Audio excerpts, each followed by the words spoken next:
The Israel-Hamas conflict has entered its third month. After a brief ceasefire, the hostilities have erupted in the region once again, and there seems to be no end to the conflict anytime soon. Worried with the mounting loss of lives due to the conflict, the United Nations General Assembly passed a symbolic resolution to demand an immediate ceasefire and return of the hostages. However, whether the resolution will be implemented by the warring factions will decide the credibility of not just such resolutions in future, but also the credibility of the decisions by the United Nations. The United Nations on Tuesday demanded an immediate humanitarian ceasefire in the Israel-Hamas conflict after more than three-quarters of the 193-member General Assembly backed the move, which had been vetoed by the United States in the Security Council last week. Member states adopted a resolution demanding an immediate humanitarian ceasefire, the immediate and unconditional release of all hostages, as well as ensuring humanitarian access.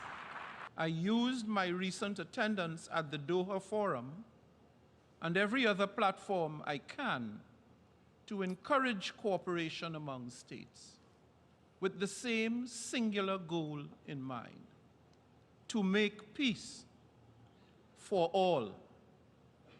In the name of humanity, I ask you all once again, stop this violence now.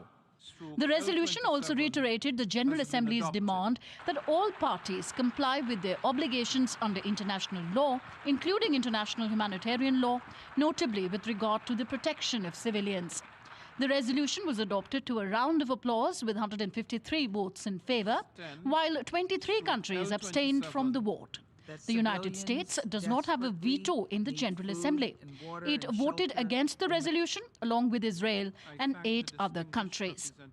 Any ceasefire right now would be temporary at the best and dangerous at worst. Dangerous to Israelis, who would be subject to relentless attacks, and also dangerous to Palestinians, who deserve the chance to build a better future for themselves, free from Hamas.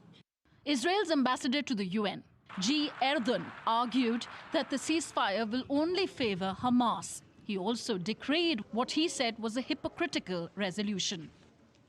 A ceasefire means one thing and one thing only: ensuring the survival of Hamas, ensuring the survival of genocidal terrorists committed to the annihilation of Israel and Jews. This is no secret. Hamas's charter makes this clear, and Hamas leaders have publicly stated that October 7th was just a rehearsal.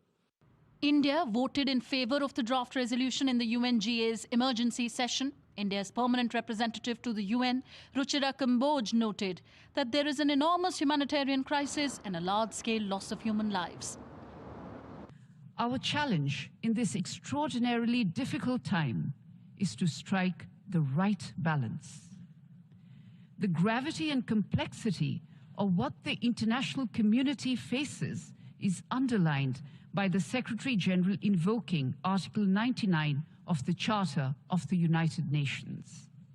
We therefore welcome the fact that the international community has been able to find a common ground to address the multiple challenges facing the region right now.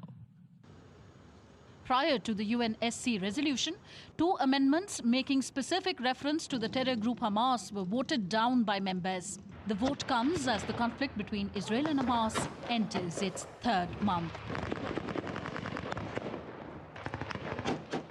We will take a small break here and be back with more Global South stories on the other side. Keep watching.